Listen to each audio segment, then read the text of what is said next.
It took me a week to leave Islam. I opened up the hadith on a Monday. Just to give some clarification, the Quran is the direct word of God, and then the hadith are the teachings of Muhammad. There are Muslims that only believe in the Quran. They're a huge minority, and they're relatively peaceful. When it comes to the hadith, it's pretty bad. I opened up the hadith on a Monday, and I didn't have to use a translation. I spoke fluent Arabic. Side note, never trust an English version of the Quran or the hadith. And there's this verse in the Quran. This was the first hint, and it says, وَإِنَّ عَلَى أَزْوَاجِهِمْ وَمَا مَلَكَتْ أَيْمَانُكُمْ. What's permissible for you is your wives and what your right hand possesses. Now, in English, they try to change it a little bit. In English, they try to say that like it's not saying what it's saying, but I know Arabic. So what's it saying? Right hand possession is a saying in Arabic meaning slaves. There's something called asbab al-nuzul in the hadith, which means the reasons for this verse being like revealed by God. And the story goes, Muhammad and his army, they surround this village, and the village surrenders, and it's a time of war. And they asked him, like, what do we do about the wives and the women in the village who their husbands are dead from the war? And we actually don't want to have sex with them. We don't want to take them as wives. Muhammad said that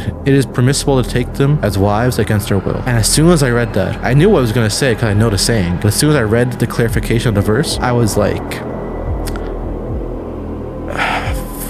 so you're assaulting women. I can't say the word for censorship. Taking someone against their will, that's terrible. When you said you looked at the interpretation of it, what does that mean? There's a few commentators that they're called tafsir, which just means commentators. And the most famous one is Ibn Kathir, by far the most popular, like in the entire Muslim world. And he is probably the most accurate too. He explains this is what was happening. And he knows because he's getting from accounts of people who were in the battle and saying this is what Muhammad said to do in the battle. And my first instinct was almost to throw up.